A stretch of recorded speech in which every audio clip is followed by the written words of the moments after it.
I was fired because I refused his advances. They say silence is golden, but sometimes silence is just fear dressed up in expensive clothing. Sometimes silence is the sound of dreams being strangled in mahogany-paneled boardrooms where justice goes to die. I know this because I lived it, breathed it, and nearly drowned in it. But here's the thing about drowning. Sometimes it teaches you how to swim in waters you never knew existed. Before we enter into the video, I want to appreciate all our viewers. Please do not forget to like and subscribe to get updated whenever we post new contents. Thank you. My name is Imogen Blackwood, and this is the story of how I lost everything I thought mattered and found something far more valuable: my voice. The morning it all began, I remember thinking how perfectly my navy blazer complemented the October sky visible through the floor-to-ceiling windows of Hartwell & Associates' 32nd floor. I was senior marketing director then, a title I'd clawed my way to over 7 years of 60-hour weeks, missed family dinners, and the kind of dedication that makes your grandmother worry you'll never find time for a proper relationship. Not that I minded. Hartwell & Associates was London's premier consulting firm, the kind of place where deals worth millions were struck over afternoon tea, and where your postcode mattered almost as much as your portfolio. I belonged there, or so I believed, nestled in my corner office with its view of the Thames and walls lined with awards that bore my name. I was reviewing quarterly projections when Alastair Pemberton knocked on my door. Actually, knocked isn't quite right. Alastair didn't knock so much as announce his presence with a kind of confident rap that suggested he owned whatever space he was entering. Which technically he did. As managing partner, Alastair owned a lot of things. The building, the cars in the executive garage, and apparently he believed the women who worked for him. "Imogen, darling," he said, settling into the chair across from my desk without invitation. At 48, Alastair possessed the kind of polished charm that comes from good breeding, better schools, and the absolute certainty that the world exists for his pleasure. His silver hair was perfectly styled, his Seville rose suit impeccable, and his smile practiced in the way that made my skin crawl, though I hadn't yet learned to trust that instinct. "Good morning, Alastair," I replied, not looking up from my laptop. "The Cromwell Industries presentation is ready for your review. Brilliant work, as always." He leaned forward, close enough that I could smell his expensive cologne mixed with something sharper. Whiskey, perhaps, though it was barely 10 in the morning. "You know, Imogen, I've been thinking about your future here." That got my attention. In 7 years, I'd worked my way up from junior associate to senior director, but the next rung, partner, had remained tantalizingly out of reach. The firm's partnership track was notoriously selective, with only 3 partners elevated in the past decade. All men, naturally, though no one ever said that was the reason. My future. I set down my coffee cup, giving him my full attention. Partnership track. The words hung between us like a promise wrapped in velvet. "The board's been discussing it. Your work on the Morrison account was exceptional. The client retention rates in your division are the highest in the firm." My heart hammered against my ribs. Partnership meant security, prestige, and most importantly, a voice in the firm's direction. It meant never again having to smile politely while being interrupted in meetings or watching my ideas credited to male colleagues who'd heard them in the coffee queue. "I'm honored you'd consider me," I managed, fighting to keep my voice professional. Alastair's smile widened, but something in his eyes had shifted, a predatory gleam that made my stomach tighten. "Of course, these things require careful consideration. Perhaps we could discuss it properly over dinner. Tonight. I know a lovely little place in Mayfair." The air in my office suddenly felt thin. "I think we could cover everything necessary in a formal meeting here." "Nonsense."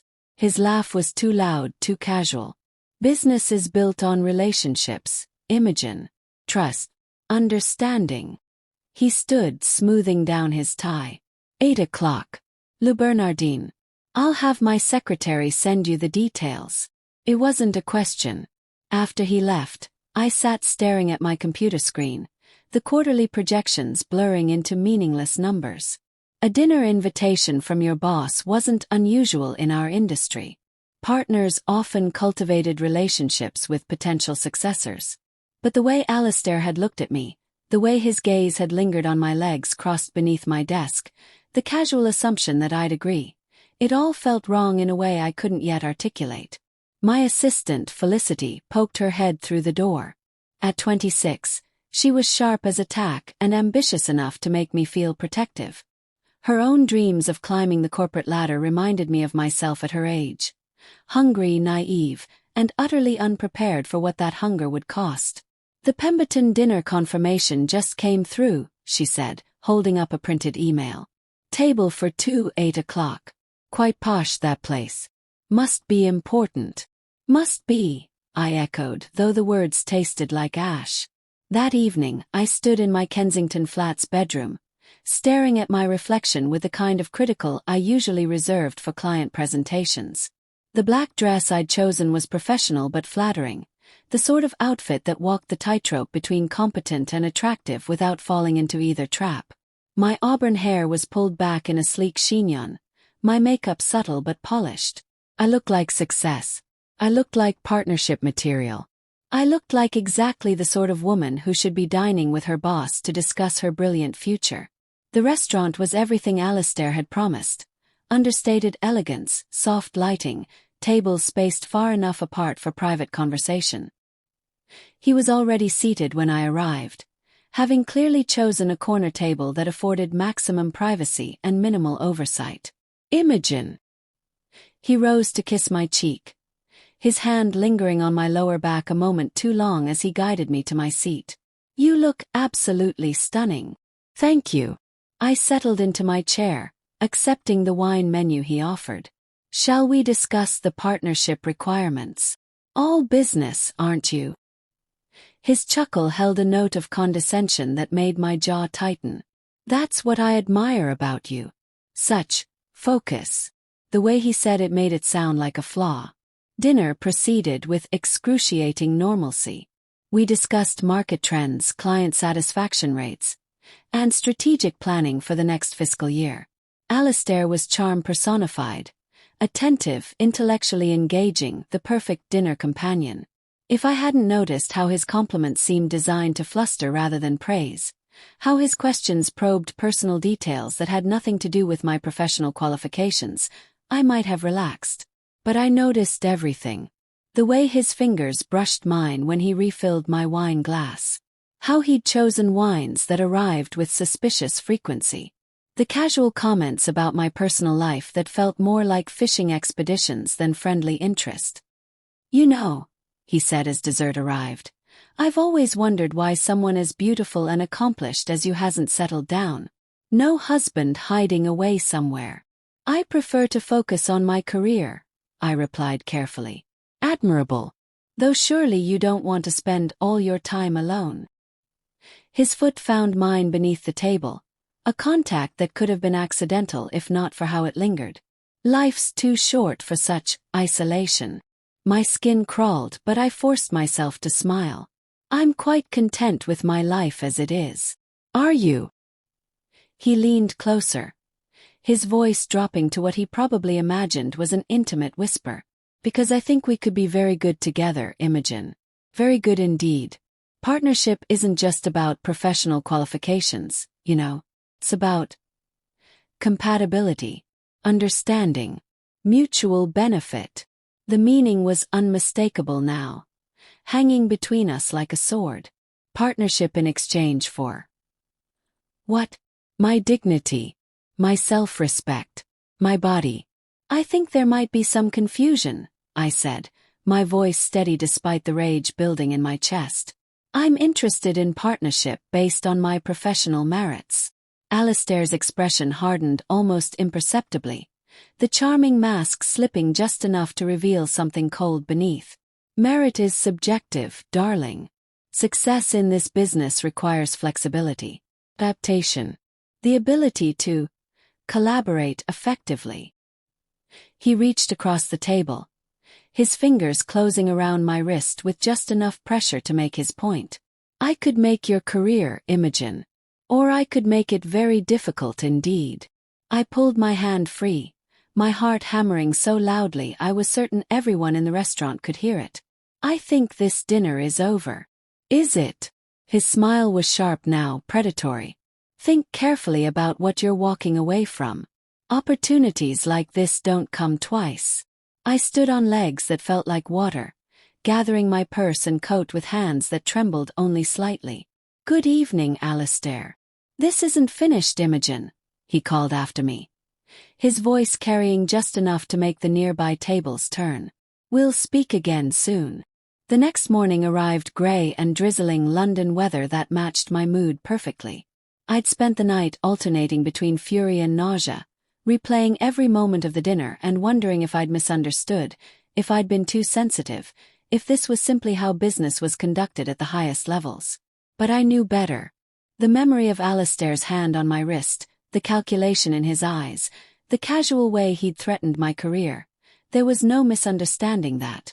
I arrived at the office early, hoping to lose myself in work, but found a message from Alistair's secretary waiting in my inbox. He wanted to see me at 10 o'clock. No explanation, no context. Just a summons that felt ominous in light of our previous evening. His office occupied the entire northwest corner of the 33rd floor, a monument to ego furnished with antiques that cost more than most people's annual salaries. Alistair sat behind his massive desk like a king holding court, his smile bright and terrible. Imogen, do come in. Close the door behind you. I remained standing, my briefcase clutched in white-knuckled hands. You wanted to see me. Indeed. I've been thinking about our conversation last night.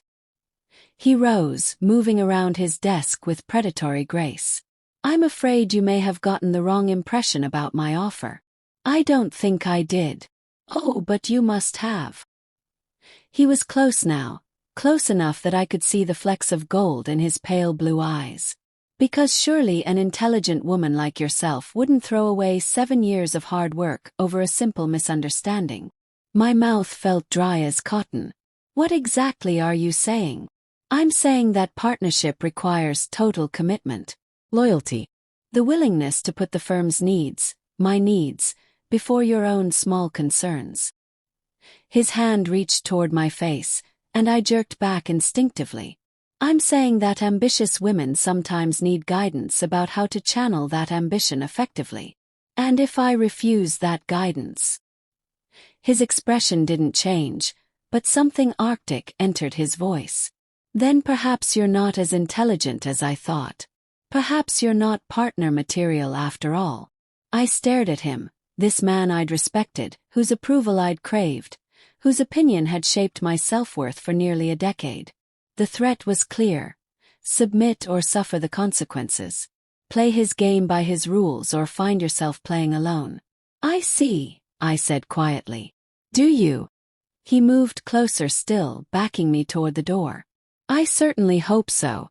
Because I'd hate for there to be any unpleasantness. For both our sakes. I left his office with my spine straight and my head high, but inside I was screaming. The elevator ride to my floor felt endless, each floor marking another step deeper into a nightmare I couldn't escape. Because that's the thing about powerful men and their games. They don't just threaten you. They threaten everything you've built, everything you've worked for, everything you've told yourself you are. The retaliation began that afternoon.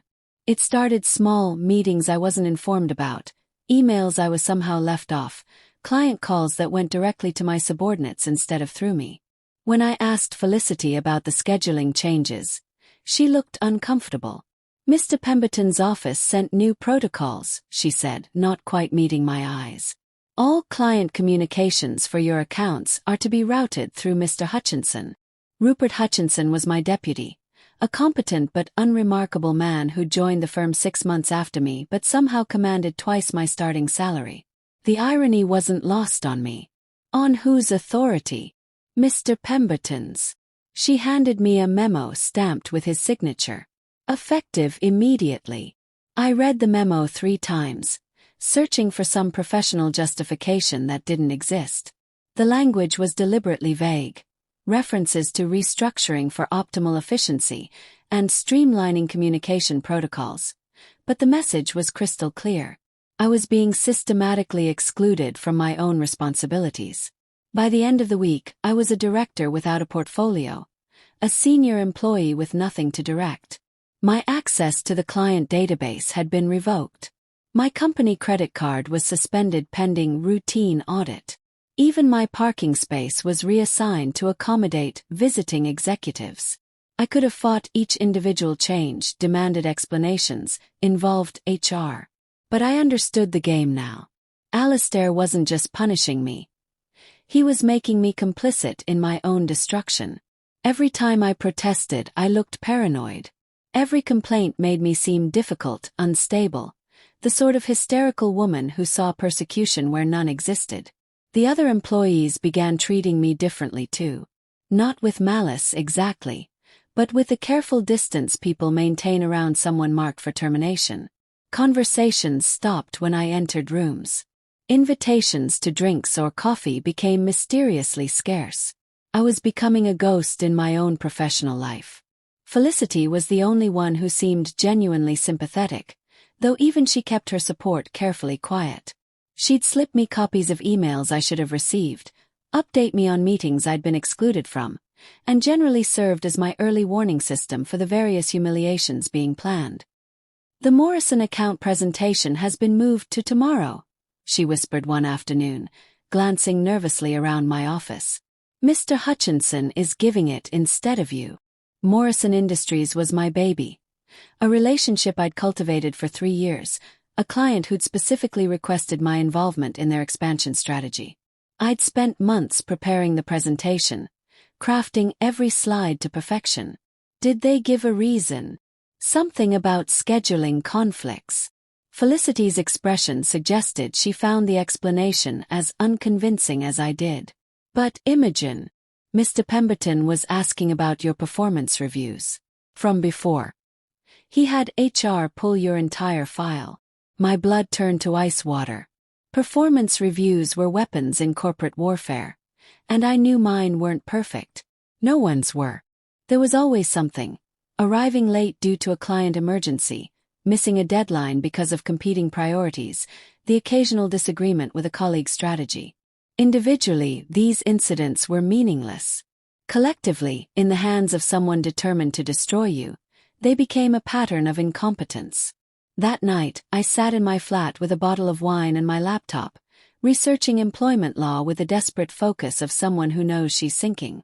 The UK's employment protection laws were robust in theory but complex in practice. Proving harassment required evidence. Proving retaliation required establishing causation. Both required resources I wasn't sure I possessed and a legal battle that could last years. More importantly, both required destroying any chance I'd ever work in London's consulting industry again. Alistair wasn't just a partner at one firm. He was connected to every major player in the field. His recommendations could make careers. His disapproval could end them. Taking him on wasn't just professional suicide. It was professional annihilation. But what was the alternative? Submitting to his demands. Becoming another notch on his mahogany desk. The thought made me physically ill. I was still researching when my phone buzzed with a text from an unknown number. Last chance to be reasonable. Some decisions can't be undone. I stared at the message until the screen went dark, then poured another glass of wine and kept reading about employment tribunals and whistleblower protections. If Alistair wanted a war, I'd give him one. I just had to survive long enough to fight it. The end came on a Tuesday morning that started like any other. I arrived at my usual time, 7:30, early enough to beat the worst of the rush but late enough to seem reasonable rather than desperate. Felicity wasn't at her desk, which was unusual. She was always there before me, coffee brewing and agenda prepared. My office door was closed, which was also unusual. I never closed it unless I was in a meeting or on a sensitive call.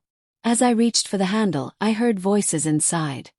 Alistair's crisp public school accent and another man's voice I didn't recognize. "Absolutely necessary," Alistair was saying. "Performance has been declining for months. Client complaints, missed deadlines, general unreliability. What about the Morrison account? The retention rates?" The other voice sounded skeptical. Statistical anomalies. Cherry-picked data to mask broader patterns of incompetence. Alistair's tone was so matter-of-fact, so convincing, that for a moment I almost believed him myself. The decision is final, I'm afraid. I opened the door to find Alistair standing beside my desk while a thin man in an ill-fitting suit shuffled through my personal belongings, placing them in a cardboard box that already contained my family photos, the small potted succulent Felicity had given me for my birthday, and the award I'd won for the Cromwell campaign. Ah, Imogen! Alistair turned with that practiced smile. Perfect timing. I'd like you to meet Mr. Carruthers from Human Resources. He'll be helping you with the transition. Transition? Though I already knew. Carruthers cleared his throat uncomfortably. Ms. Blackwood, I'm afraid we're terminating your employment, effective immediately, due to performance concerns and cultural fit issues. Cultural fit. The phrase that meant everything and nothing, impossible to disprove because it was entirely subjective. I looked around my office, taking in the awards on the walls, the view of the Thames that had motivated me through countless late nights, the life I'd built brick by careful brick. I see. My voice sounded remarkably calm, considering the earthquake happening inside my chest. May I ask what specific performance issues prompted this decision? Carruthers consulted his clipboard nervously. Multiple client complaints, missed project deadlines, concerns about reliability and judgment. Which clients complained? I'm afraid that information is confidential. Course it was. Just as the alleged missed deadlines would be impossible to verify, and the reliability concerns would be based on carefully selected incidents taken out of context. They'd built their case with surgical precision, leaving me no room to defend myself and no ground to stand on. Your final paycheck will be deposited as usual, Carruthers continued. The severance package is quite generous. 6 months' salary, continuation of benefits, positive reference letters for future employment. 6 months to find a new job in a field where Alistair's influence could poison any prospect. Positive references that would damn with faint praise or subtle implications of instability. It was a golden cage designed to ensure my silence. There is one additional matter, Alistair interjected smoothly. A non-disclosure agreement regarding your time here. Standard procedure for departing senior staff. He handed me a leather folder containing documents I was clearly expected to sign without reading. But I did read them, every word, while they waited with barely concealed impatience. The NDA was sweeping in its scope. I would be prohibited from discussing not just proprietary information but any aspect of my employment that might reflect negatively on the firm or its personnel. Any aspect. Including harassment. Including retaliation. Including the systematic destruction of my career because I'd refused to become Alistair Pemberton's latest conquest. I'll need time to review this with legal counsel, I said. Carruthers shifted nervously. I'm afraid we need this resolved today. If you're unwilling to sign, the severance package becomes void, and we'll be forced to pursue recovery of confidential information currently in your possession. Another threat, delivered with bureaucratic politeness. Sign or face immediate legal action that would drain my savings and destroy any chance of finding new employment while the case dragged through the courts. I looked at Alistair, standing beside my half-packed belongings with satisfaction written across his aristocratic features. He thought he'd won. He thought he'd successfully eliminated a problem while maintaining plausible deniability. Another inconvenient woman silenced, another threat to his power neutralized. I'll sign, I said quietly. His smile was brilliant, triumphant. Excellent. I knew you'd see reason. I signed my name with a steady hand, each letter a small death. Then I picked up my box of belongings. 7 years of my life reduced to items that fit in a container meant for office supplies, and walked out of Hartwell and Associates forever.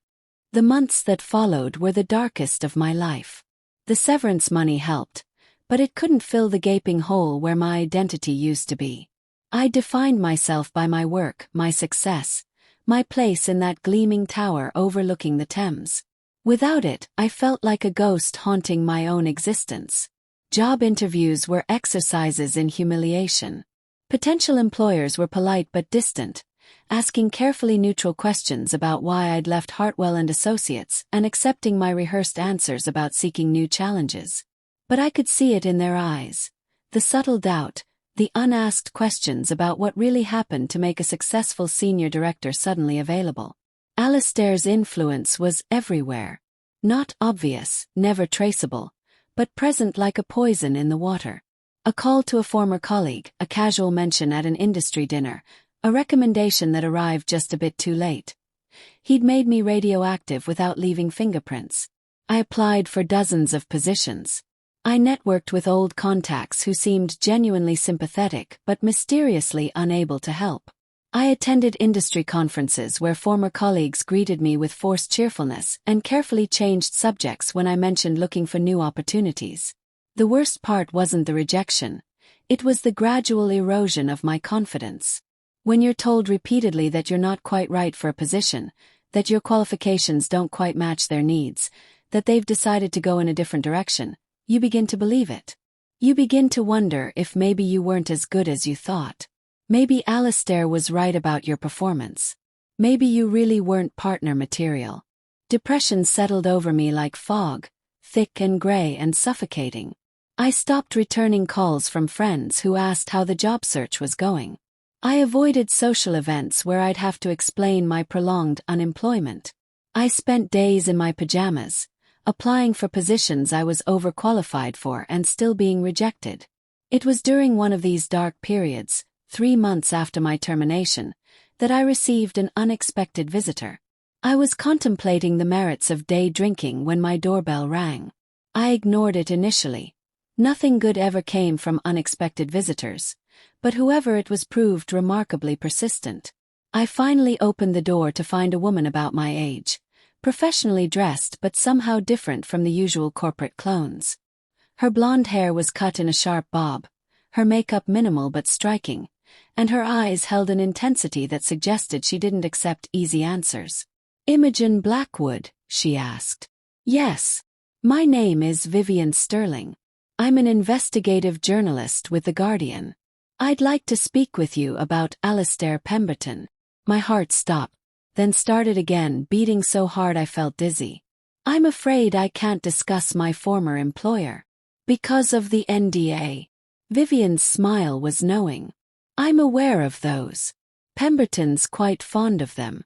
Almost as fond as he is of using his position to sexually harass junior female employees." The words hit me like a physical blow. "I don't know what you're talking about." "Don't you?" She held up a tablet, showing me a photo I recognized. Alistair at some charity gala. His arm around a young woman who looked uncomfortable despite her smile. "This is Jennifer Coldwell, former junior associate at Hartwell." Sound familiar? Did. Jennifer had left abruptly 18 months ago, citing personal reasons. I'd barely known her, but I remembered thinking at the time that her departure seemed sudden. "Jennifer came to me last week," Vivian continued. "She's tired of staying silent. Tired of letting fear control her life. She's agreed to go on record about what Pemberton did to her." My hands were shaking now. "What does this have to do with me?" "You're not the first, Imogen. And you won't be the last unless someone stops him." Vivian's voice was gentle but urgent. "Jennifer told me about the pattern. How he targets successful women, offers them advancement in exchange for sexual favors, then destroys their careers when they refuse. She mentioned your name specifically. She doesn't know anything about my situation. Doesn't she? You were terminated 3 days after having dinner with Pemberton at Le Bernardin. A dinner Jennifer watched him prepare for with the same predatory excitement he'd shown before their dinner 18 months ago. Vivian paused. "She tried to warn you, actually. Sent you an email through a mutual friend. But it never reached you." My mind reeled. Someone had tried to warn me. I thought back to those final weeks, the increasing isolation, the way information seemed to flow around me rather than through me. How many warnings had been intercepted? How many potential allies had been cut off before they could reach me? "What do you want from me?" "Your story. On the record." to corroborate Jennifer's account and establish the pattern. Vivian's expression was earnest, professional. I know about the NDA. I know about the threats, the blacklisting, the systematic campaign to destroy your reputation. But there are ways around these things. Legal protections for whistleblowers, journalist shield laws, public interest considerations that supersede private contracts. And what happens to my career? What's left of it? What career?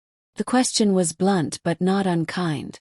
Pemberton's already destroyed it. The question is whether you'll let him do the same thing to other women. I invited Vivian inside, made tea, and found myself telling her everything. Not just about Alistair's proposition and my refusal, but about the years of smaller humiliations I'd endured and rationalized. The comments about my appearance in meetings. The casual touching that lingered too long. The way he'd positioned himself as my mentor while systematically undermining my confidence. As I spoke, patterns emerged that I'd been too close to see. Alistair didn't just harass women. He groomed them. Carefully, patiently, building relationships based on professional mentorship before gradually introducing more personal elements. The dinner invitations that became increasingly intimate. The casual compliments that grew more personal. The way he positioned himself as the gateway to advancement while making it clear that advancement came with unspoken expectations. How many others are there? I asked when I'd finished my account. 7 that I know of. Probably more. Vivian's expression was grim. The pattern goes back at least a decade. Always the same. Ambitious women, career-making opportunities dangled like carrots, retaliation when they refused to play along. 7 women, and he's still in power? That's how these systems work. Individual victims are isolated, silenced, discredited. But when you bring them together, when you show the pattern. She leaned forward intently. That's when change becomes possible. I thought about Jennifer Caldwell, a woman I'd barely known but who'd tried to protect me from her own nightmare. I thought about the other women Vivian had mentioned. How many promising careers had been derailed by one man's unchecked power? How many dreams had been sacrificed to preserve his reputation? What would going public mean for me? Vivian was honest about the risks. Legal battles that could stretch for years. Industry backlash against women who aired dirty laundry. The possibility that Alistair's connections could make things even worse for me professionally.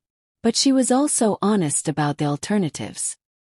You're already destroyed professionally, she said gently.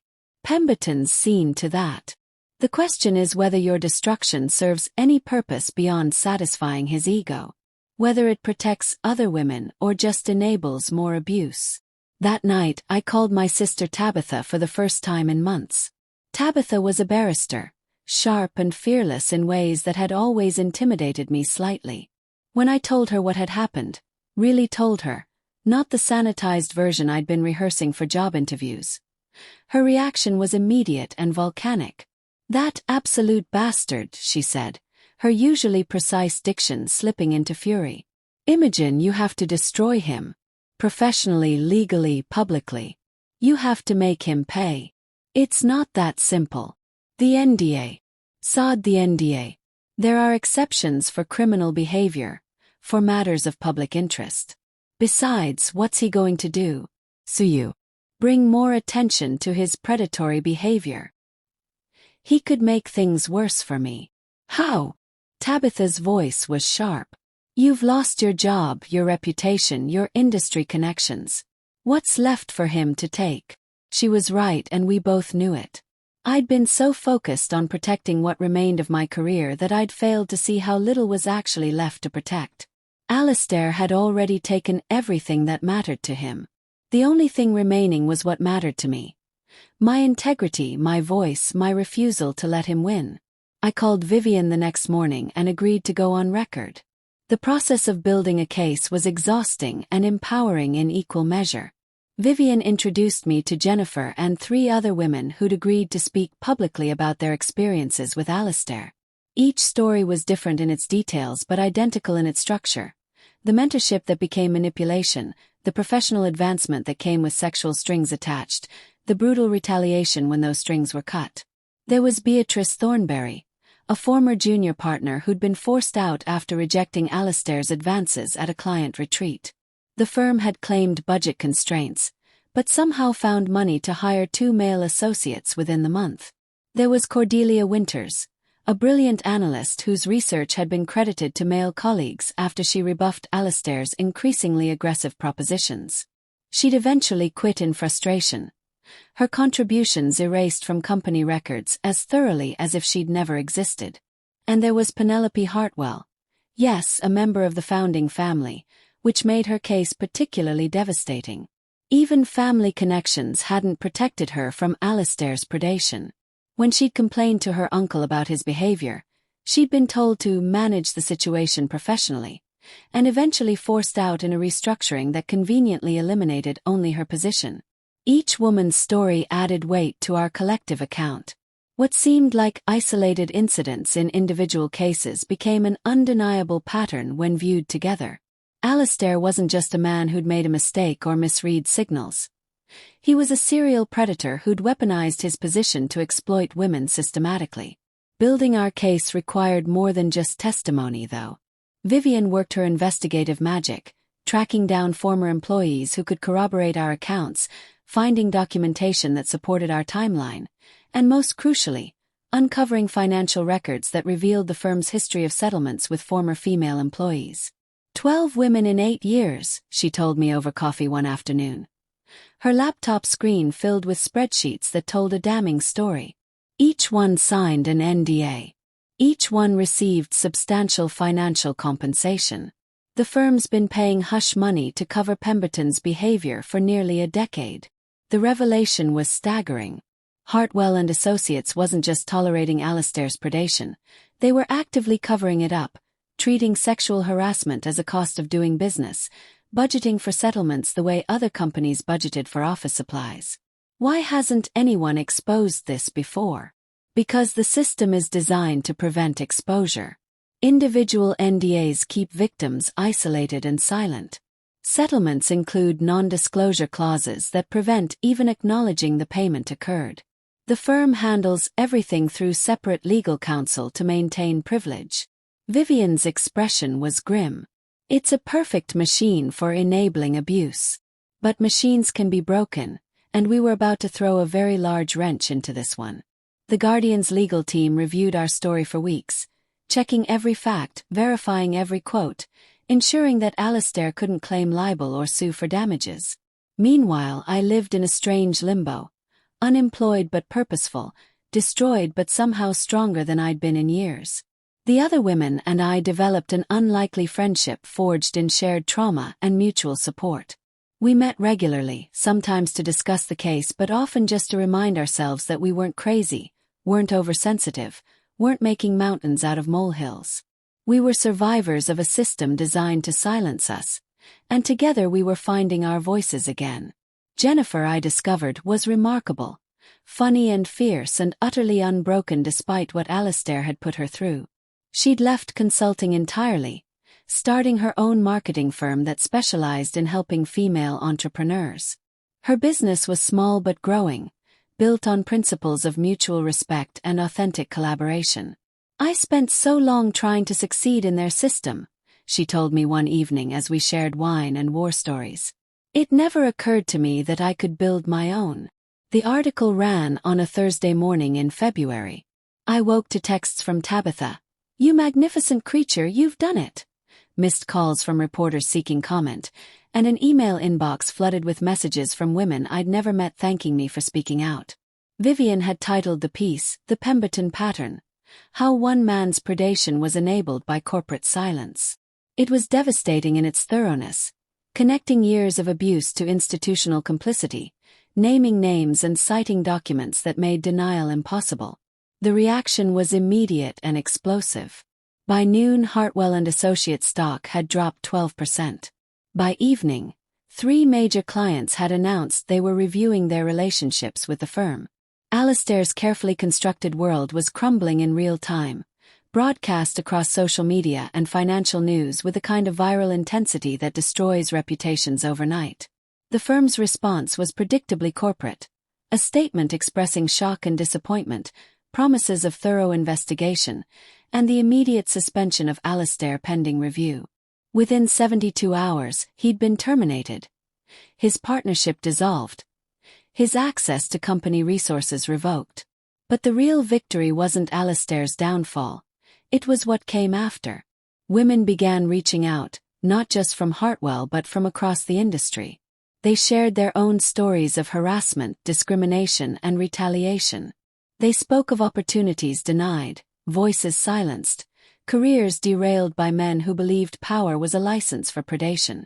Our story had given them permission to speak their truth. More importantly, things began to change. The Law Society launched an investigation into harassment practices across major consulting firms. Parliament initiated hearings on workplace protection failures. Companies scrambled to review their policies, terrified of becoming the next headline. My phone rang constantly. Reporters wanting follow-up interviews, lawyers offering to represent other victims, headhunters with job opportunities from firms eager to demonstrate their commitment to equality. The career I'd thought was over was being reborn, stronger and more meaningful than before. But the call that mattered most came from an unexpected source. Ms. Blackwood. This is Dame Charlotte Ashworth from Ashworth Strategic Consulting. The voice was crisp, authoritative, unmistakably upper class. I wonder if you might have time for tea this afternoon. Dame Charlotte was legendary.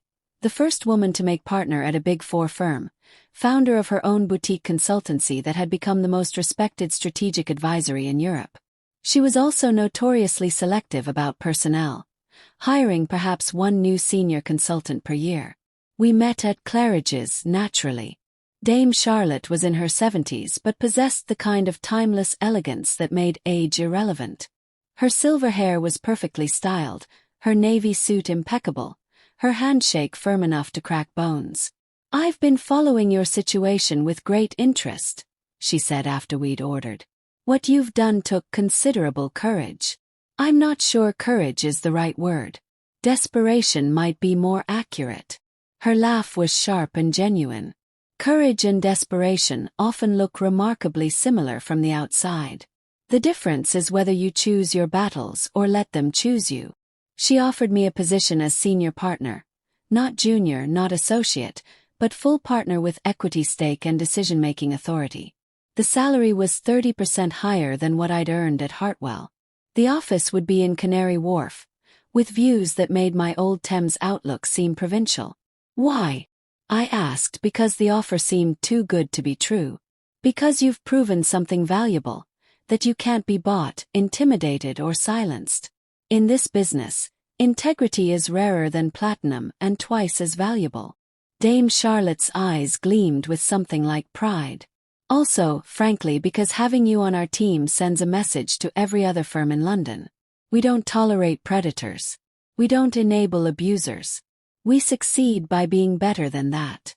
6 months later, I was standing in my new corner office, watching the sun set over London's financial district while reviewing proposals from 3 major clients who'd specifically requested my involvement. The irony wasn't lost on me. Alastair's attempt to destroy my reputation had actually enhanced it. I was now known not just as a talented consultant, but as a woman who couldn't be compromised. My phone buzzed with a text from Jennifer. "Saw the Financial Times piece about your promotion. Drinks tonight to celebrate." I smiled, gathering my things. The article she'd mentioned was a profile piece about women reshaping London's consulting landscape, featuring myself, Dame Charlotte, and several other senior female executives who were building firms based on merit rather than mutual exploitation.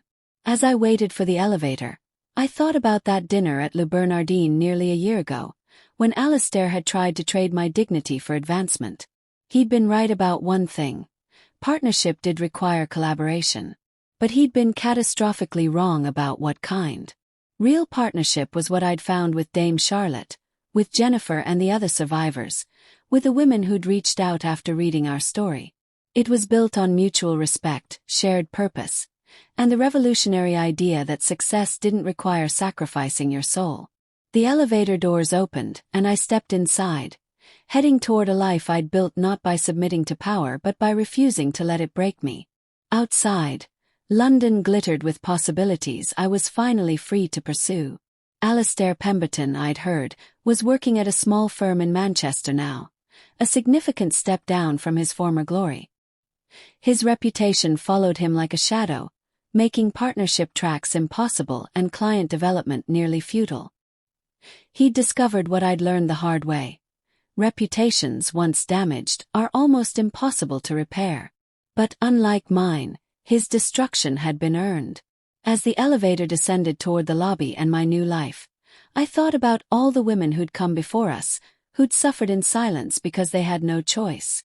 And I thought about the women who'd come after, who would inherit a world where speaking truth to power was possible because others had paid the price for that possibility. I'd been fired because I refused his advances. But in losing that job, I'd found something infinitely more valuable: the unshakable knowledge that some things are worth fighting for, even when the fight seems impossible to win. Especially then,